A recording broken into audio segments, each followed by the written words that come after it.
Hey everybody, what's up? Let's get back to it. We've had enough of a break for the summer. Time to get back to our science. Okay, so we've been doing a lot of articulation. That's basically what I am known for. If you are new to the channel, hi, my name is Stacy. This is Desert Nature Alliance, and articulation basically just means how something moves, the movement of it.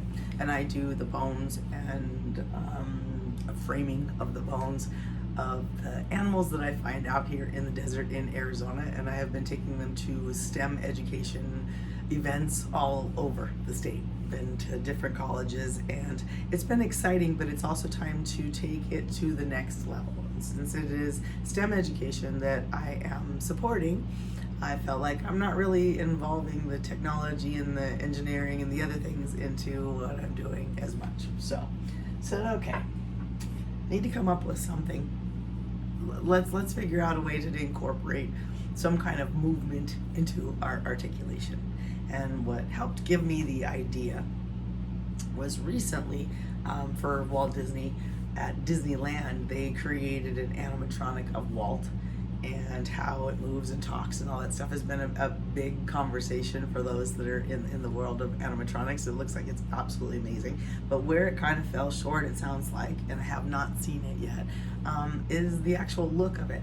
I've said this forever, that you can't really have STEM education. If you're gonna eliminate art, you're gonna be in trouble. Okay, so you're always gonna have art shoved right back at you. If you're talking to me, you're going to need to have that artistic vision, and that is why Walt created Imagineers instead of engineers, because just engineers weren't creative enough to come up with it. And I'm wondering if he was still alive, if he'd be yelling at him saying the same thing. You've got to be a little bit more creative. You've got to think outside the box, right?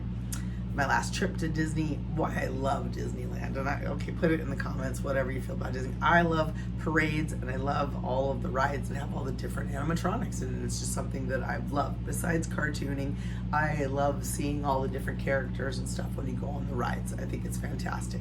There's a whole team of people that do that. One of my favorite places is the Haunted Mansion. If you've been to Disneyland, the Haunted Mansion is fantastic.